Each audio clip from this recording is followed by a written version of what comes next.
बिस्मिल्लाहिर्रहमानिर्रहीम। अपने चचा की उतनी ही फर्माबरदारी करो जितनी अपने बाप की करते हो, क्योंकि फरमाने नबवी है कि चचा बाप के बराबर होता है। हज़रत अबू हुरैरा से रवायत है कि हज़रत उमर को रसूलुल्लाह सल्लल्लाहु अलैहि वसल्लम ने ज़कात वसूल करने के लिए भेजा।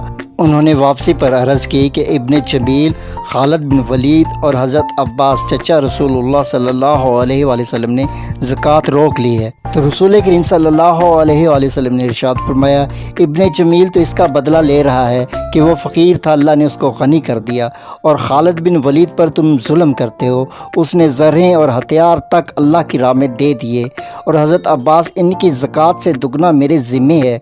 फिर आप सल्लल्लाहु अलैहि वसल्लम ने इरशाद फरमाया, ए उमर, क्या तुम नहीं जानते कि चचा बाप के बराबर होता है? सही मुस्लिम शरीफ हदीस नंबर इंटरनेशनल नंबरिंग के मुताबिक 2270। सही मुस्लिम हदीस नंबर 2270।